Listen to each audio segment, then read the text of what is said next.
नमस्कार, मैं हूं सपना पांडे और आप देख रहे हैं न्यूज नेत्र। अब पुरानी अचल संपत्ति यानी रियल एस्टेट बेचने पर आपको नहीं मिलेगा महंगाई का लाभ और देना होगा ज्यादा टैक्स। जी हाँ, आपने बिल्कुल सही सुना है। सरकार ने 2024-25 के बजट में अचल संपत्तियों पर मिलने वाले इंडेक्सेशन लाभ को हटा दिया है। इसकी भरपाई के लिए लॉन्ग टर्म कैपिटल गेन्स यानी LTGC कर यानी कि टैक्स की दर को 20% से घटाकर 12.5% कर दिया गया है।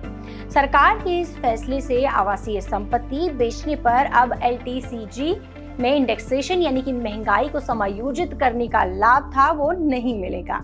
आसान शब्दों में इसका मतलब है कि पुरानी अचल संपत्ति बेचने पर लोगों को महंगाई समायोजन का लाभ नहीं मिलेगा, साथ ही उन्हें अधिक टैक्स का भुगतान करना पड़ेगा।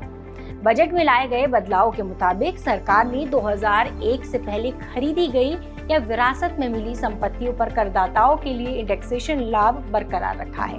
कर की दर में बदलाव 23 जुलाई 2024 से लागू हो गए हैं। चलिए अब जानते हैं कि ये इंडेक्सेशन बेनिफिट एक्चुअली में होता क्या है।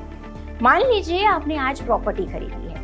जितने साल आपने उस प्रॉपर्टी को होल्ड किया है उसका रेट ऑफ इन्फ्लेशन का उस प्रॉपर्टी की कॉस्ट पे रियल टर्म्स में क्या असर हुआ है। आज आपने 100 की प्रॉपर्टी खरीदी, उसको आपने 10 से 15 साल तक होल्ड किया है, तो 10 से 15 साल बाद उसकी एक्चुअल कॉस्ट की वैल्यू क्या है। सपोज 120 है या 130 है, इसका मतलब इंडेक्सेशन होता है।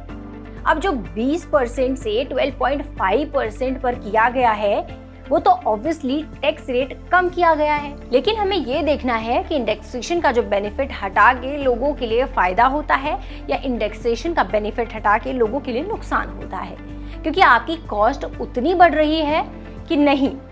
इसमें एक बहुत बड़ा इंपॉर्टेंट एस्पेक्ट है, आपकी प्रॉपर्टी की वैल्यू कितनी तेजी से आगे बढ़ रही है या नहीं बढ़ रही है।